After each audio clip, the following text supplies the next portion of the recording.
Thailand, Singapore, Malaysia এই সমস্ত দেশ তো ভ্রমণপ্রেমী পর্যটকদের মুখে মুখে শুনবেন।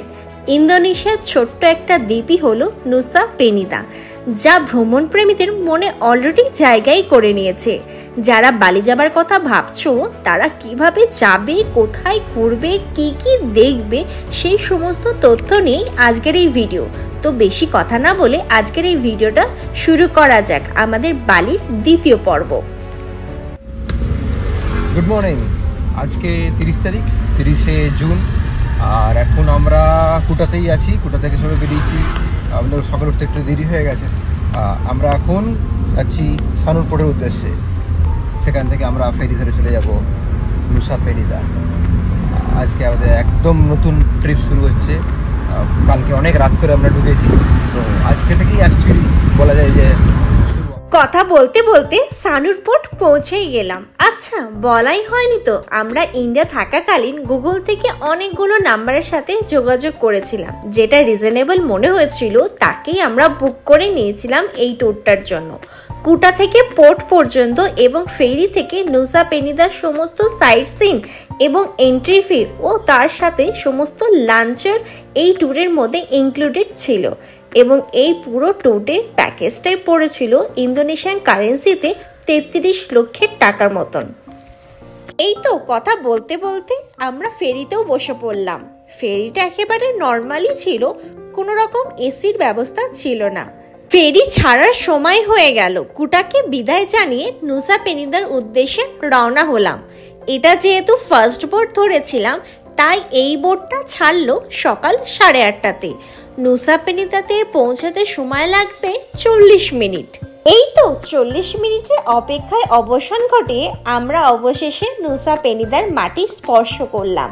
অলরেডি ফেরির বাইরে আমাদের ড্রাইভার অপেক্ষা করছিল। ব্যাস, এই গাড়ি চড়ে নুসা পেনিদায় ঘোরা হবে। 1 ঘন্টা রাস্তা শেষে আমরা পৌঁছে গেলাম আমাদের প্রথম স্পটে, অ্যাঞ্জেল বিলাবং। এখানে এসে দেখলাম ছবি তোলার জন্য আলাদা লাইন, দেখে বেশ মজাই লাগলো। আমাদের যিনি ড্রাইভার ছিলেন তিনি আমাদের বেশ কিছু ফটো অ্যান্ড ভিডিও করে দিল, যেটা এই প্যাকেজে একেবারে ইনক্লুডেড ছিল। শুনেছি ইন্দোনেশিয়াতে ডাব খুব বিখ্যাত, তাই টেস্ট না করলে চলে। এই সমস্ত ডাবগুলো হয় আকারে বড় এবং স্বাদে ভীষণ মিষ্টি। অ্যাঞ্জেল বিলাবং এর কিছুটা হাঁটার পরই দেখা গেল ব্রোকেন বিচ। প্রকৃত নিয়মে এই জায়গাটা ভেঙে যায়, যার ফলে নাম হয়েছে ব্রোকেন বিচ। ব্রোকেন বিচের জলরাশির এত সুন্দর ঢেউ, যা চোখ মন দুটোই যেন জুড়িয়ে গেল। ব্যাস, এখানে বেশ কিছুটা টাইম আমরা কাটিয়ে আর কিছু ফটোগ্রাফি করে আমরা চলে গেলাম নেক্সট স্পটে।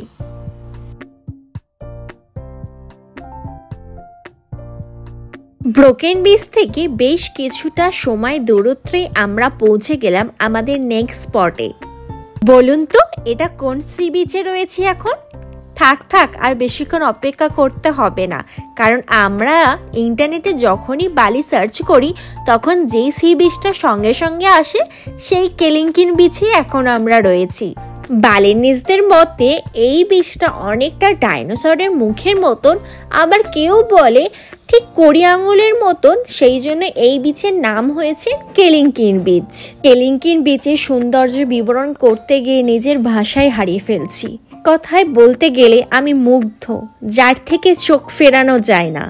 ঘন্টার পর ঘন্টা এর দিকে তাকিয়ে সময় কাটানোই যায়। বিশ্বাস হচ্ছিল না যে আমরা এখন ইন্দোনেশিয়া নুসা পেনিদার সামনে দাঁড়িয়ে আছি, যার নীল জলরাশি জীবনের শত ক্লান্তি সমস্ত কিছু দূর হয়ে যায়। অনেকক্ষণ পর ক্যামেরার সামনে আবার এলাম, আর আজকে আমরা রয়েছি কেলিঙ্কিন বিচে। সেটা হচ্ছে নুসা পেনিদার সব থেকে আকর্ষণতম একটা স্থান বলতে গেলে। আর এত সুন্দর দেখতে, আর জলটা থেকে ঠিক ততটাই স্বচ্ছ। আর সত্যি করে বলতে গেলে এখানে আসতে গেলে একটু টাফ, কারণ এখানকার সিঁড়িগুলো বেশ লম্বা এবং প্রচণ্ড খারাপ। তো যাদের পায়ের সমস্যা আছে তাদের কিন্তু আমি একদম রেকমেন্ড করবো না।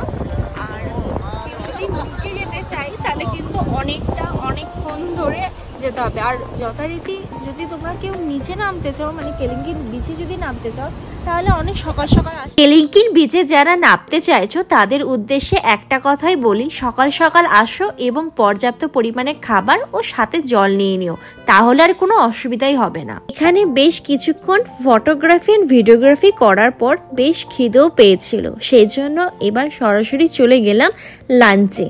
আর যেহেতু লাঞ্চটা এই ট্যুর প্যাকেজে ইনক্লুডেড ছিল, তাই আর কোনো অসুবিধাই হয়নি। প্রথমেই দিয়ে দিল একেবারে ঠান্ডা ঠান্ডা অরেঞ্জ জুস এবং সাথে বালিনিস ফেভারিট ফুড যেটা হচ্ছে নাসি গোরেং।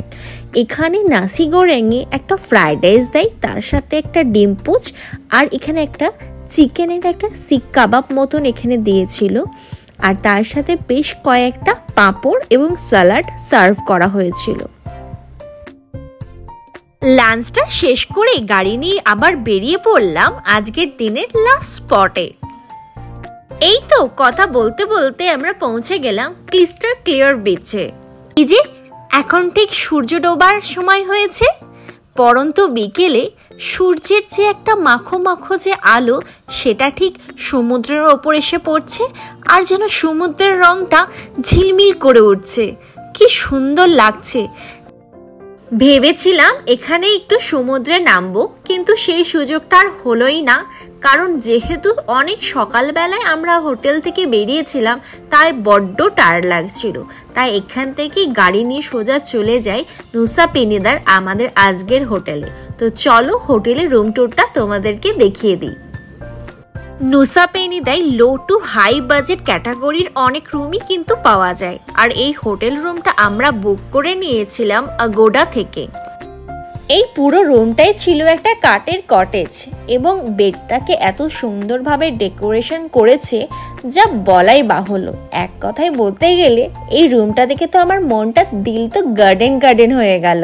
এবার বলি এই রুমটা কেন আমরা বুক করেছি, কারণ এই যে পর্দাটা সরিয়ে দিলে দরজা থেকে যে এক অসাধারণ যে সমুদ্রের যে রূপটা ঘরে বসেই দেখতে পায়, যেটার জন্য আমি এক মুহূর্তেও আমি এটাকে বুকিং না করে থাকতেই পারিনি।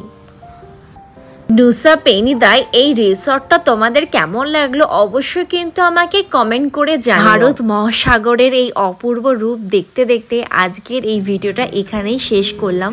ভিডিওটা কেমন লাগলো অবশ্যই আমাকে লিখে জানিও, আর এই রকম সুন্দর সুন্দর ভিডিও দেখতে আমার চ্যানেলটাকে প্লিজ সাবস্ক্রাইব করো। নতুন ভিডিও নিয়ে খুব তাড়াতাড়ি আসি, আর আমার চ্যানেলে চোখ রেখো।